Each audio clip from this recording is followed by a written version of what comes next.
વલસાડ શહેરના મોગરાવાડી વિસ્તારમાં રસ્તાનો ખાતમુહૂર્ત કરવા બાબતે પાલિકાના કોર્પોરેટર અને કોંગ્રેસના કાર્યકર્તા વચ્ચે બબલ થઈ. વલસાડ શહેરના મોગરાવાડી વિસ્તારના રસ્તાનું ખાતમુહૂર્ત કરવા બાબતે પાલિકાના કોર્પોરેટર અને કોંગ્રેસના કાર્યકર્તાઓ વચ્ચે બબલ થઈ છે. વલસાડ નગરપાલિકાના વોર્ડ નંબર 4ના કોર્પોરેટર સુનિલ યાદવ સામે કોંગ્રેસ કાર્યકર્તા મિત દેસાઈએ પોલીસ સ્ટેશનમાં ફરિયાદ કરી છે. મળતી વિગતો પ્રમાણે ભાજપના કોર્પોરેટરે કોંગ્રેસ કાર્યકર મિત દેસાઈને ધક્કો મારી મોબાઈલ ઝૂંટવી લેવાનો પ્રયાસ કર્યો હતો. સાથે મારવાની ધમકીઓ આપી અને ગાળો આપવાનો ઉલ્લેખ પણ ફરિયાદમાં કરાયો છે. પોલીસે આ ફરિયાદ દાખલ કરી આગળની કાર્યવાહી શરૂ કરી છે. નાની બાબતોમાં થતી બબલને કારણે લોકો પણ નિરાશા અનુભવી રહ્યા છે. સુરતમાં કુખ્યાત સલમાને પીઆઈ પર ચપ્પાથી હુમલો કર્યો. સો બચાવમાં પીઆઈએ સલમાનના પગમાં ગોળી ધરવી. બાદમાં હોસ્પિટલમાં આરોપી પોક મૂકીને રડ્યો. સુરત શહેર ક્રાઇમ બ્રાન્ચ દ્વારા કુખ્યાત સલમાન લસ્સી પર ફાયરિંગ કરવામાં આવ્યું છે. આરોપીને પકડવા પોલીસ ગઈ હતી. તે દરમિયાન આરોપી સલમાને પીઆઈ પર હુમલો કર્યો હતો અને તેના સો બચાવમાં પીઆઈએ પણ ફાયરિંગ કરતા આરોપીને પગના ભાગે ગોળી વાગી હતી. સુરતના અનેક વિસ્તારોમાં દાદા બનનાર આરોપીને પોલીસે ફિલ્મી ઢબે ઝડપી પાડ્યો છે અને આરોપી સામે 15થી વધુ ગુના નોંધાયા છે. આરોપી સલમાન લસ્સી નવસારી જિલ્લાના ડાબેલ ગામમાં છુપાઈને રહેતો હતો, જ્યાં ક્રાઇમ બ્રાન્ચની ટીમે તેને દબોચી લેવા માટે પહોંચી હતી. હાલ આરોપીને હોસ્પિટલ ખસેડવામાં આવ્યો છે. ત્યાંથી એક વિડીયો સામે આવ્યો છે જેમાં આરોપી સલમાન પોક મૂકીને રડી રહ્યો છે. સુરતના અનેક વિવિધ પોલીસ સ્ટેશનોમાં ગંભીર પ્રકારના ગુનાઓ નોંધાયેલા છે, ત્યારે સલમાન લસ્સીની ધરપકડ બાદ અનેક ગુનાઓના ગૂંચવાડા ઉકેલાય તેવી શક્યતાઓ છે.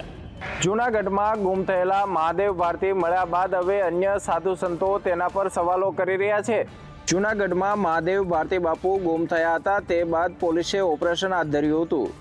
જોકે તેઓ મળી જવાની સાથે જ હવે ગિરનાર વીરકત સાધુ મંડળના અધ્યક્ષે સવાલો કર્યા હતા.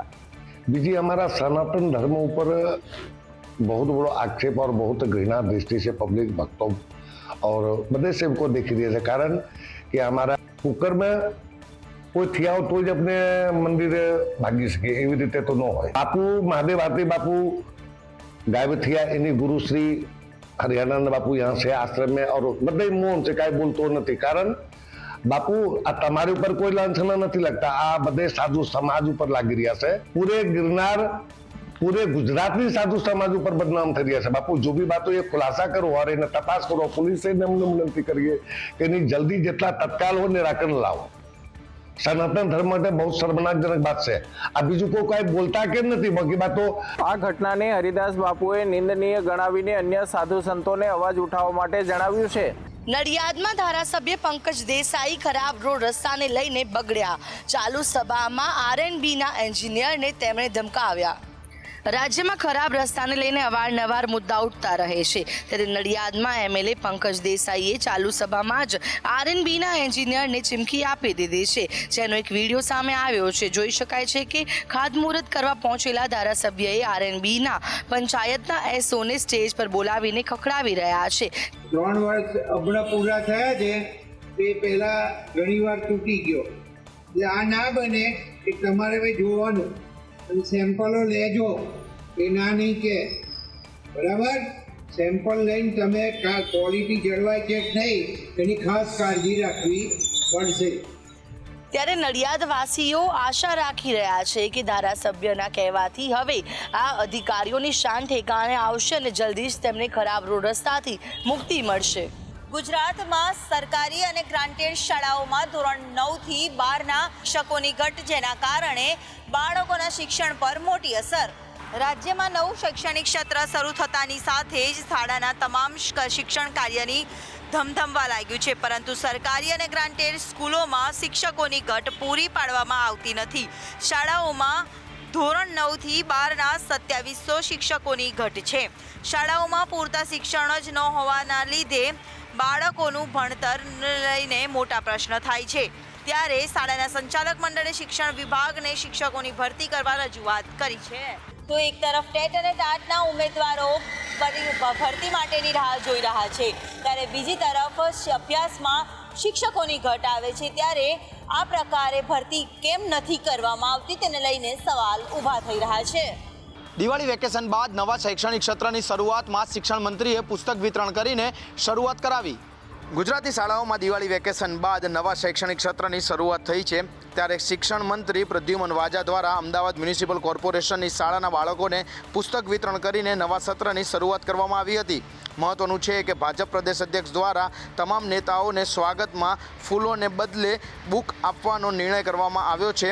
ત્યારે શિક્ષણ મંત્રીને ભેટમાં મળેલા તમામ પુસ્તકો કોર્પોરેશનના બાળકોને આપીને નવા શૈક્ષણિક સત્રનો પ્રારંભ કરાવાયો. ખાસ તો બધા બાળકોને અમારે ખૂબ અભિનંદન આપવા છે કે સાધારણ રીતના સ્કૂલ ખુલતી હોય અને એનો પ્રથમ દિવસ હોય ત્યારે બાળકો થોડાક મૂંઝાતા હોય, હજુ ઘરેથી વેકેશન પૂરું થયું હોય, પરંતુ જે આનંદ અને ઉત્સાહ સાથે સમગ્ર શાળાઓના, બધી જ શાળાઓના જે પણ બાળકોએ પોતાની વૈજ્ઞાનિક કૃતિઓ અહીંયા રજૂ કરી છે, જેમાં ખાસ તો પર્યાવરણ ક્ષેત્રે જે સંદેશ સાથેની કૃતિઓ રજૂ કરી છે એ ખૂબ જ આકર્ષક છે.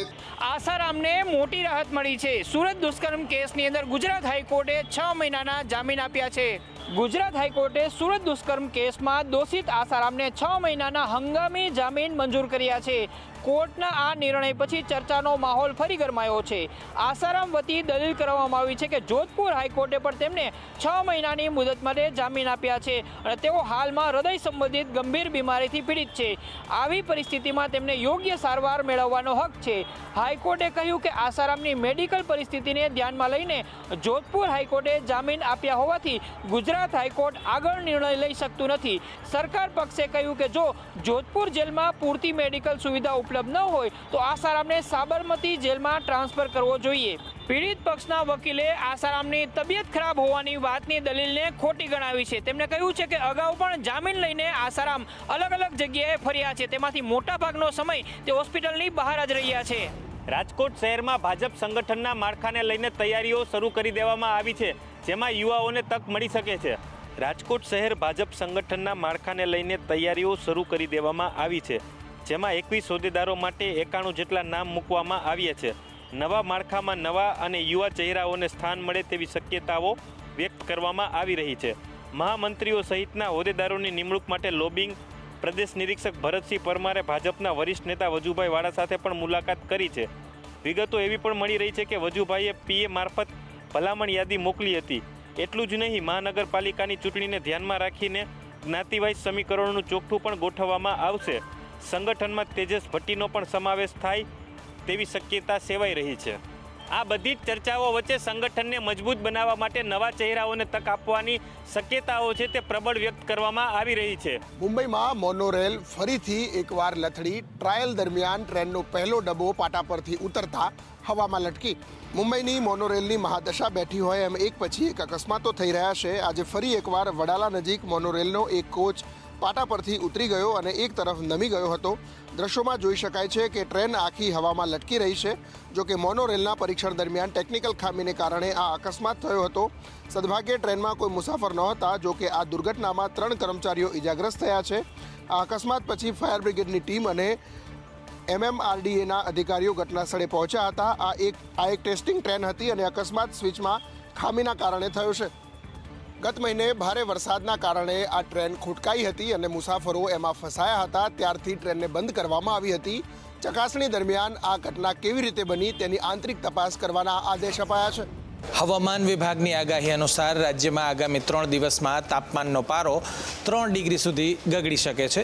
આજથી કમોસમી વરસાદની સંભાવના નહીવત રહેશે તેવી આગાહી હવામાન વિભાગે કરી છે.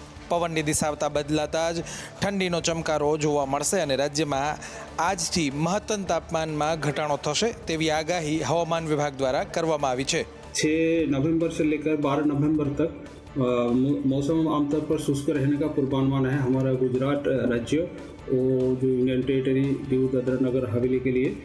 और अभी जो न्यूनतम तापमान का बात करें तो अगले 3 दिन तक ग्रेजुअल फॉल रहेगा 2 से 3 डिग्री सेंटीग्रेड और उसके आगे फिर कोई बड़ा बदलाव नहीं रहेगा. और जो हमारा कोस्टल का पवन का जो दिशा है उत्तर और दक्षिण गुजरात जो तटीय क्षेत्र है इसमें पवन का दिशा मेनली उत्तर से उत्तर पूर्व दिशा से है और जो स्पीड है पवन का जो स्पीड है 10 से 15 नॉट है। રાજ્યના તમામ શહેરોમાં રોડ રસ્તાની જે કામગીરી છે અને તેના પર થતા જે આક્ષેપો છે તે કાયમી બની ગયા હોય તેવું લાગે છે અને હવે તો સાંસદ મનસુખ વસાવાએ પણ આ મુદ્દા પર આક્ષેપો કર્યા છે. ભરૂચ જિલ્લામાં રોડ રસ્તાની કામગીરી કરાઈ રહી છે, જેને લઈ સાંસદ મનસુખ વસાવાની પ્રતિક્રિયા સામે આવી છે. ભોલાવ સર્કિટ હાઉસ ખાતે તેઓએ રસ્તાઓની કામગીરીને લઈ અને આક્ષેપો કર્યા હતા. સ્થાનિક જે નેતાઓ જે છે એ દબાણ કરે એટલે અધિકારી પણ મજબૂત હોય ને કોન્ટ્રાક્ટરને એટલે હું બોલું છું આ પારદર્શક હોય છે એટલે જ બોલું છું ને એનાથી પરિણામ આવે છે. હે ના પરિણામ આવે છે. અરે આવે છે પરિણામ. આ પરિણામ આવે છે. તમે જો આજે કામ ખરાબ થયું છે ને ખરાબ કામ થયું છે નીકળી રહ્યું છે. રાજવાડી બાજુ તમે જોજો જે ખરાબ મટીરિયલ વાપર્યું હતું એ નીકળી રહ્યું છે. રસ્તાઓની કામગીરી સામે સાંસદે આક્ષેપ કરતાની સાથે જ હવે સ્થાનિક લોકોમાં પણ ક્યાંક આશા જાગી છે કે હવે રસ્તાઓના કામમાં થતો ભ્રષ્ટાચાર અટકી જશે.